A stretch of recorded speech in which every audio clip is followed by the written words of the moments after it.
kaobrero ay unang araw ng bakasyon. Kaya naman kami nag-request na magpaluto na ring pinindot.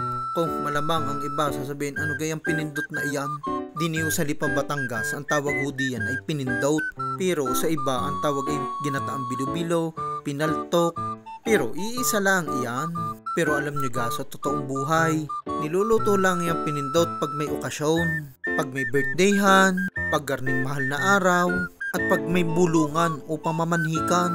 Abay pag sa diwag namang gawin are, sa pagmamasa na lang at pagbibilaw, ay kapo inaabot ng siyam-siyam. At syempre pag may mga ganyan lutuan, hindi mawawala ang mga batang mirong.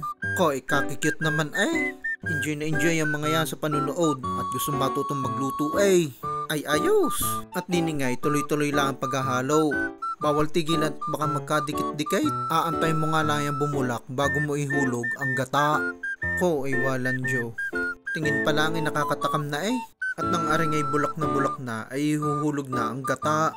At syempre, walang tigil na haluan pa rin.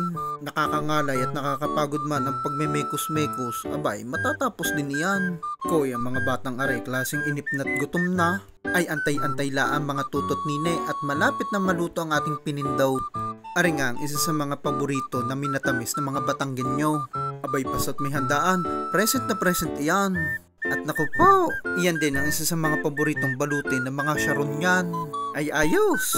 At syempre, basta't may lutuan, may tikiman porsyon para malaman kung ayos na ang lasa.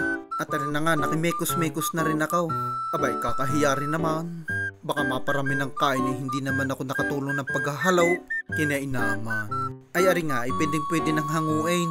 Abay, ayos na daw ang lapot at ang lasa. Ko, ino narinig ko ako lalo na nagutom. At ari na nga, unti-unti nang isinasalin sa kaserula. Dahan-dahan nga lang at mainit. Pag napasoy masakit, ay aray. At nang kakunti na nga naman talyase ay hinuhuna lahat. Para madali at gutom na daw mga kasamahan. Walan Diyo. At ari na ang paborito kong parte, ang tikiman time. Ay ang unang subo. Yummy! Ay kahit mainit-init ay titiisin at sa sobrang sarap. Tamang-tama ang lasa. Ay talaga pag natikman mo ay mapapaa at mapapa-ee ka rin sa sarap. Ay siya, paano? Salamat sa inyong panunood. Naway magustuhan ninyo ang aking video. Hanggang sa muli, bye-bye!